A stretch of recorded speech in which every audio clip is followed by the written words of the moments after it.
أعوذ بالله من الشيطان الرجيم بسم الله الرحمن الرحيم আজকে আমি একটি ছোট আমল আপনাদেরকে বলবো যে আমলটি করলে পকেট সদা টাকায় ভর্তি থাকবে।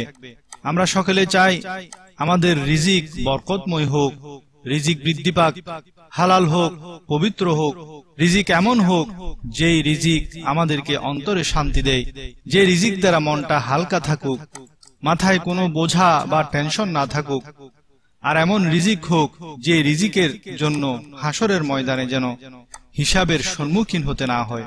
আমাদের আকাবিরগণ বলেন, আপনি যখনই কারো কাছ থেকে কিছু নেন, যেমন আপনি ব্যাংক থেকে টাকা নিচ্ছেন, দোকানদার থেকে টাকা নিচ্ছেন, বুথ থেকে টাকা নিচ্ছেন, স্যালারি নিচ্ছেন, তেমনি ভাবে আপনি দোকানদার কাস্টমার থেকে নিচ্ছেন।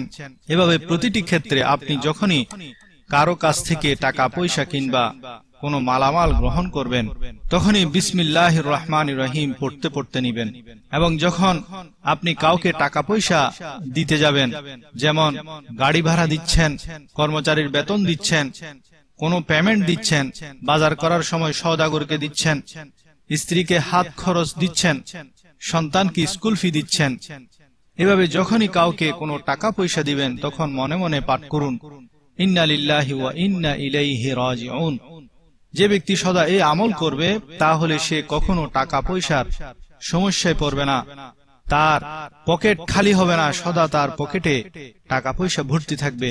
বিসমিল্লাহ পাঠের বরকত দ্বারা আপনার আয় রোজগারে বরকত হবে। আর খরচের সময় যদি ইন্না লিল্লাহ পাঠ করেন তাহলে নবী করিম সাল্লাল্লাহু আলাইহি ওয়াসাল্লামের হাদিস মোতাবেক আল্লাহ তাআলা আপনাকে এর উত্তম প্রতিদান দান করবেন, ফলে কোনো ধরনের ক্ষতির সম্ভাবনা বাকি থাকে না। সূরা আত-তালাকের 2 এবং 3 নম্বর আয়াতে আল্লাহ তাআলা ইরশাদ ফরমান, আউযু বিল্লাহি মিনাশ শাইতানির রাজীম বিসমিল্লাহির রহমানির রহিম ওয়ামান ইয়াত্তাকিল্লাহা ইয়াজআল লাহু মাখরাজা। আর যে আল্লাহকে ভয় করে আল্লাহ তার জন্য নিষ্কৃতির পথ বের করে দেবেন। ওয়া ইয়ারযুকুহু মিন হাইসু লা ইয়াহতাসিব ওয়ামান ইয়াতাওয়াক্কাল আলাল্লাহি ফাহুয়া হাসবুহু ইন্নাল্লাহা বালিগু আমরিহি ক্বাদ জাআলাল্লাহু লিকুল্লি শাইইন কদরা। এবং তাকে তার ধারণাতীত জায়গা থেকে রিজিক দেবেন। যে ব্যক্তি আল্লাহর উপর ভরসা করে তার জন্য তিনিই যথেষ্ট, আল্লাহ তার কাজ পূর্ণ করবেন। আল্লাহ সবকিছুর জন্য একটি পরিমাণ স্থির করে রেখেছেন। সুতরাং এই আয়াত দুটিতেই স্পষ্ট বোঝা গেল যে ধারণাতীত জায়গা থেকে রিজিকের জন্য শর্ত হলো আল্লাহকে ভয় করতে হবে, তাকওয়া অবলম্বন করতে হবে।